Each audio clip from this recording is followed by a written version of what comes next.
अस्सलाम वालेकुम दोस्तों। तो आज की इस वीडियो में मैं आप लोगों को बताऊंगी कि यूनिवर्सिटीज़ में किस तरह से एडमिशन लिया जाए जर्मनी में। तो जी, यूनिवर्सिटीज़ में अप्लाई करने के दो तरीके हैं जर्मनी में। एक तो सिंपल आप यूनिवर्सिटी की वेबसाइट पे जाएं, एडमिशन्स में जाएं और वहाँ से सिंपल अप्लाई कर दें। और जो दूसरा तरीका है वो है यूनी असिस्ट के थ्रू। तो 80% जो यूनिवर्सिटीज़ हैं उनका जो प्रोसीजर है वो यूनी असिस्ट के थ्रू ही होता है।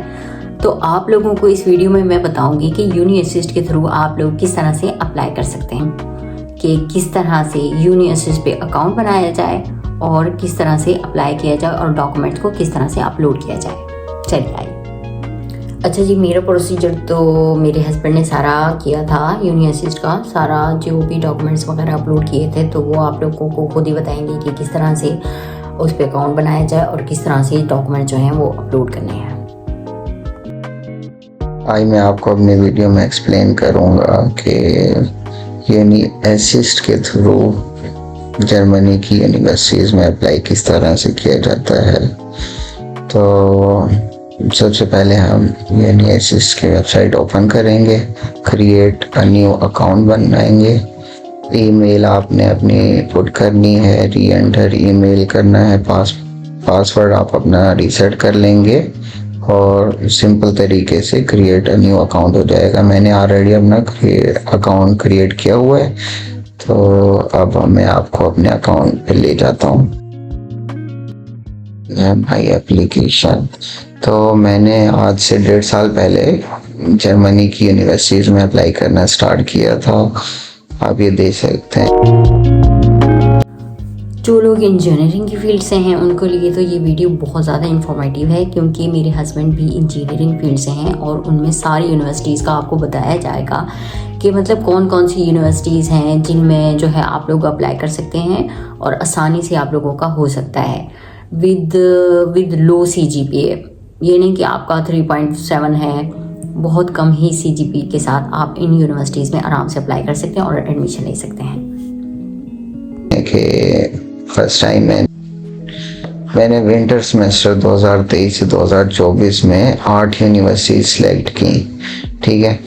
उसमें से आप ये देख सकते हैं कि मेरी कितनी फॉल्टी यूनिवर्सिटीज़ में, मतलब मैं कितने यूनिवर्सिटीज़ पर उनके क्राइटेरिया को मीट नहीं कर पाया। तो जब आप क्राइटेरिया मीट नहीं कर पाते तो आपकी एप्लीकेशन फॉल्टी करार दी जाती है यूनिवर्सिटीज़ की तरफ से। 1 2 3 4, तो 8 में से 4 यूनिवर्सिटीज़ मेरी फॉल्टी थी। 2 मैंने एप्लीकेशन विड्रॉ कर ली क्योंकि मुझे बाद में ऐसे लगा कि मेरी एप्लीकेशन क्राइटेरिया मीट नहीं कर रहा। और 2 में से 2 का स्टेटस ओके है।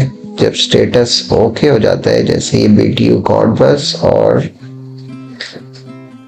यूनिवर्सिटी ऑफ रोस्टॉक, इन दोनों का स्टेटस ओके था। यूनिवर्सिटी ऑफ रोस्टॉक ने 1 वीक बाद मुझे रिजेक्शन दे दी क्योंकि वो तो पिक ही 3.5+ CGPA वालों को करते हैं। BTU कॉर्बस ने मुझे आखिर तक उम्मीद दी और आखिर में जाके मुझे रिजेक्शन दे दी। मुझे अपॉइंटमेंट आई थी लास्ट वीक में विंटर 2023-24 में, लेकिन मेरे पास एडमिशन ही नहीं था और मेरे पास प्राइवेट यूनिवर्सिटियों का एडमिशन था और इतनी फीस में पे नहीं कर सकता था। इसलिए मैंने फिर जो है अपॉइंटमेंट दोबारा बुक करने का सोचा। फिर समर में मैंने मज़ीद एप्लीकेशन जो है फ़िल्टर की। समर में 6 मोर यूनिवर्सिटीज़ में अप्लाई किया और जो डायरेक्ट यूनिवर्सिटी के पोर्टल पे अप्लाई होती है वो तो मैं ऑलमोस्ट जो भी मैं देखता था मैं फ़ौरन अप्लाई कर देता था क्योंकि वो फ्री होती हैं।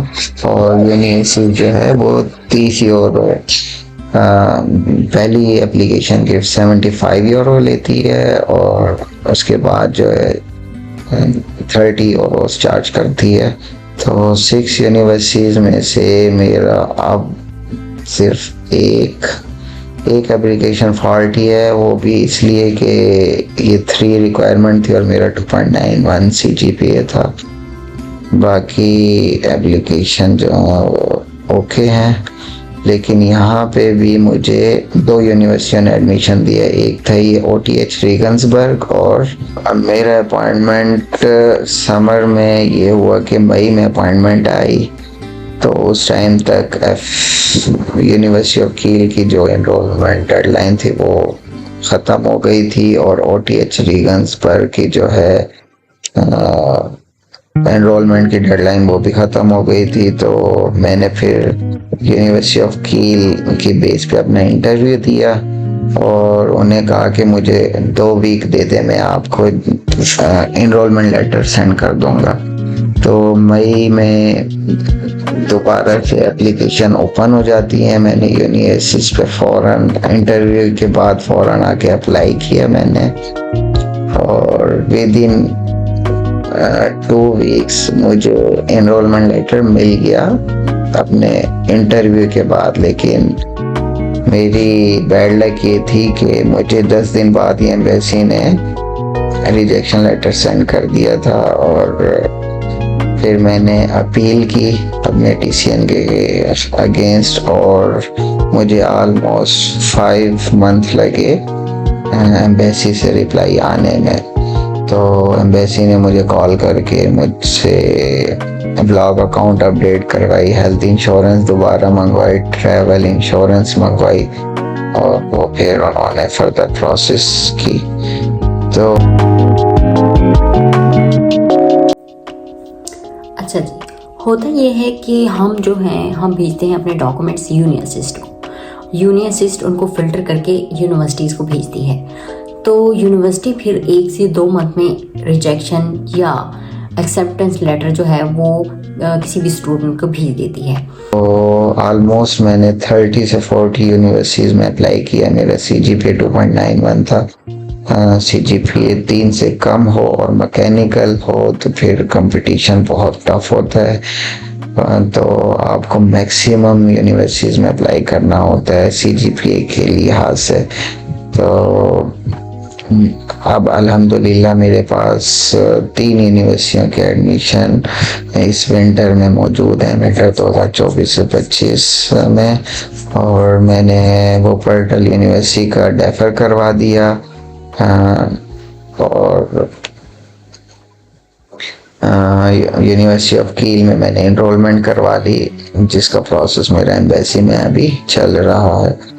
तो अब आते हैं कि डॉक्यूमेंट्स किस तरह अप्लाई करने होते हैं। डॉक्यूमेंट लिस्ट में लिख जाता हूँ। डॉक्यूमेंट्स हमने क्या करना है कि अगर BS की डिग्री है तो BS डिग्री जुल्करनैन अपने नाम से मेंशन कर दें। BS प्रोविजनल है, BS ट्रांसक्रिप्ट है, या आप देख सकते हैं मैंने domicile Zulqarnain, driving licence, FSC degree, FSC transcript, internship certificate और अपलोड की हैं। यूनिवर्सिटी की रिक्वायरमेंट होती है वो आपने देखनी है। यूरोपास CV है, इंग्लिश प्रोफिशिएंसी है, IELTS है, BS डिग्री, ट्रांसक्रिप्ट, FSC मेट transcript, MS English proficiency letter, passport, internship, curriculum, masters, bachelor. ये मैंने कोर्सेरा के जो सर्टिफिकेट्स किए हुए थे, मॉक सर्टिफिकेट, वो मैंने 9 अपलोड किए हुए हैं। फिर हर यूनिवर्सिटी का बस जब भी अप्लाई करना होता था motivation letter, university of Rostock publication अपनी अपलोड की हुई है, motivation letter for Sud Westfalen university है, motivation letter for Trier university है, रिकमेंडेशन लेटर फिर किसी यूनिवर्सिटी की रिक्वायरमेंट थी तो अपने प्रोफेसर से वो अपलोड कर दिया, मोटिवेशन लेटर जेमिट्स यूनिवर्सिटी है। इस तरह बस मैंने अपडेट किया अपने। अगर आपका कोई डॉक्यूमेंट्स कम है तो यूनिवर्सिटी उसको यूनिवर्सिटी को नहीं भेजेगी और आपको बताएगी कि आपका ये डॉक्यूमेंट्स नहीं है, आप इसे अपलोड करें, उसके बाद आपकी एप्लीकेशन को भेजा जाएगा।